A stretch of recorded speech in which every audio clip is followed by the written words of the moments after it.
Welcome to this lecture on the controlling and coordinating systems of human physiology. Today, we are going to explore a fascinating topic, the types of synapses. Imagine your body as a massive, bustling city. For this city to function, its billions of cellular inhabitants must communicate constantly and flawlessly. They do this through specialized connections called synapses. We will discover exactly how these microscopic communication hubs work, why they are so vital for our survival, and how they make everything from a simple heartbeat to complex human learning possible. Let us begin our journey with electrical synapses, which you can think of as direct doorways between cells. Imagine you are in a room and need to pass a bucket of water to a friend next door. If there is an open doorway, you just hand it through. No delay. In the human body, an electrical synapse acts exactly like this open doorway between two nerve or muscle cells. Instead of water, these cells pass electrical currents in the form of charged ions directly from one cell to another. Because of this direct physical connection, there is almost zero waiting time, making it the absolute fastest method of cellular communication. Now that we know what an electrical synapse is, let us look at how it is built. This connection is a mechanical and electrically conductive link formed at a very narrow gap between neighboring cell membranes. This gap is bridged by specialized protein tubes called gap junctions, which are made of smaller proteins known as connexins. These channels physically connect the cytoplasm of both cells. Because the tubes are open, ions can flow directly, and the transmission is typically bidirectional. Why is this important?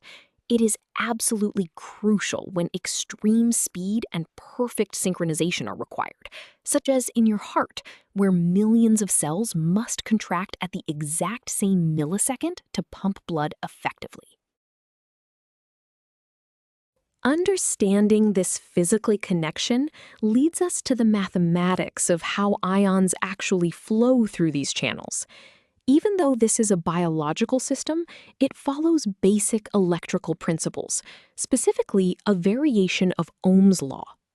The formula is I gap equals G gap times the difference between V1 and V2. Here, I gap is the electrical current flowing through the junction, measured in amperes. The symbol G gap stands for conductance, measured in Siemens, which tells us how easily ions pass through the open channels. V1 and V2 are the voltages inside the respective cells. The difference between them is the driving force. If conductance increases because more channels open, the current increases. If the voltage difference drops to zero, the current stops completely. Before we move on, let us see this formula in action with a concrete example. Imagine two adjacent heart muscle cells. We're given a gap junction conductance of 100 nanosiemens. The first cell's voltage is 20 millivolts, and the second cell is at negative 70 millivolts. We need to find the current. First, we calculate the driving force by subtracting the second voltage from the first. 20 minus negative 70 gives us a massive driving force of 90 millivolts. Next, we multiply the 100 nanosiemens of conductance by this 90 millivolt driving force. This yields a final current of 9,000 picoamperes. Physically, this represents a significant surge of positive ions rushing into the second cell, forcing it to contract in perfect harmony with the first. Now that we have calculated the current, let us visualize exactly what this looks like at the microscopic level. On screen, you are seeing the structure of an electrical synapse. Notice the two cell membranes, the presynaptic neuron on top and the postsynaptic neuron on the bottom. They are incredibly close together. The key features here are the cylindrical structures bridging the gap, labeled as connexons or gap junctions. Look at the red arrows passing directly through the center of these tubes. These arrows represent the ions we just calculated, flowing instantly from one cell to the next.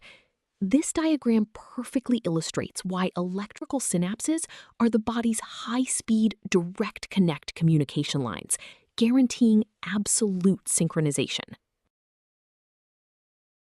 While electrical synapses are built for raw speed, they are not the only way cells communicate. This brings us to chemical synapses. Imagine you want to send a complex message across a wide, rushing river. You cannot just hand a note across. The water is a physical barrier.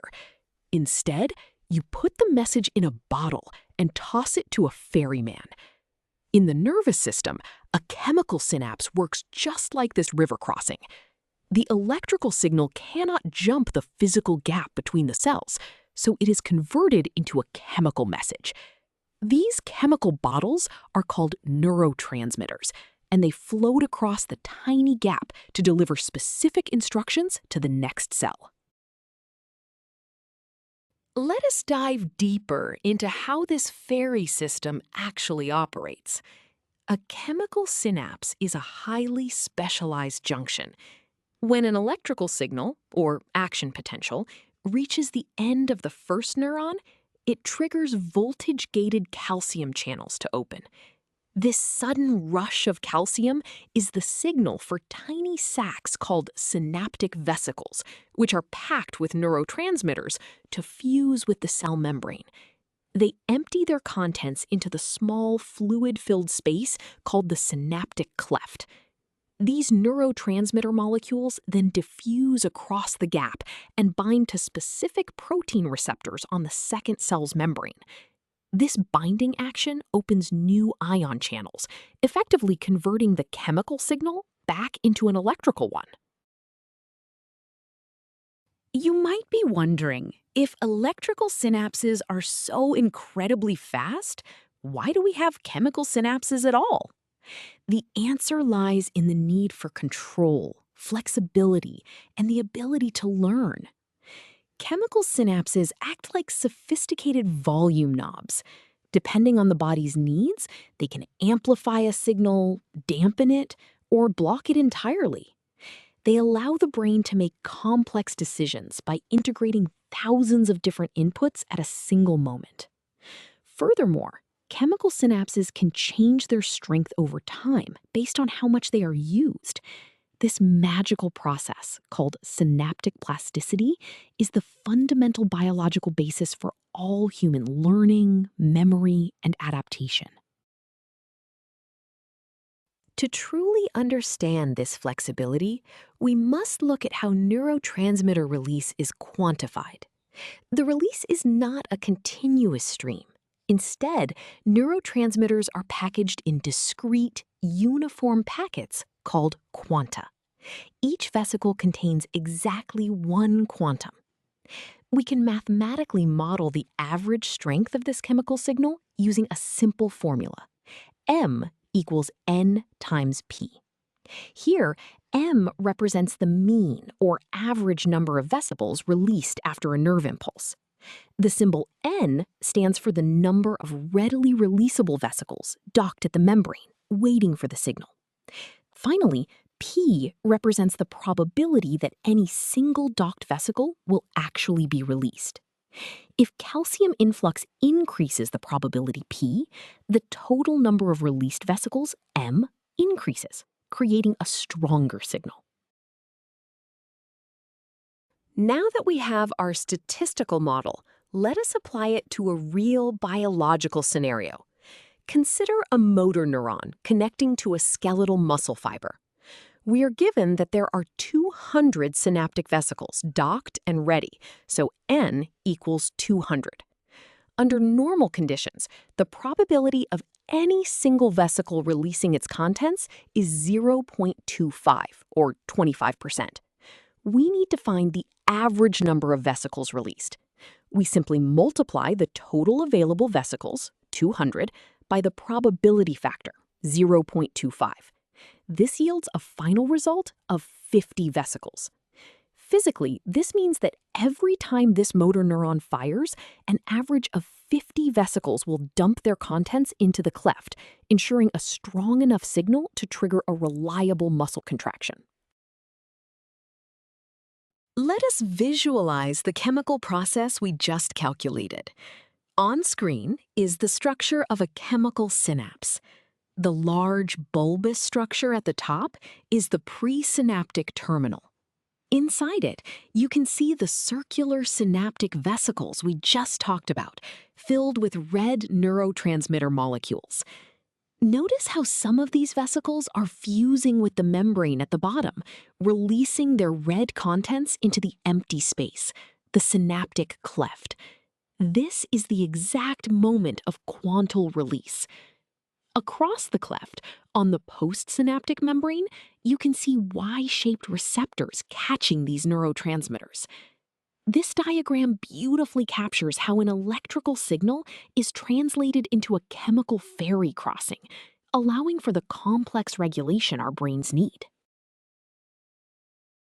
We have covered a lot of ground today, so let us summarize the most important ideas. First, we learned that electrical synapses act as direct doorways, using gap junctions to allow instant, synchronized communication between cells. Second, we explored chemical synapses, which act like a ferry system, using neurotransmitters to carry messages across the synaptic cleft. Finally, we saw the beautiful trade-off between the two. Electrical synapses prioritize raw speed and unified action, while chemical synapses introduce a slight delay to provide immense flexibility, control, and the very foundation of human learning and memory. You now have a solid understanding of how the cells in your body communicate.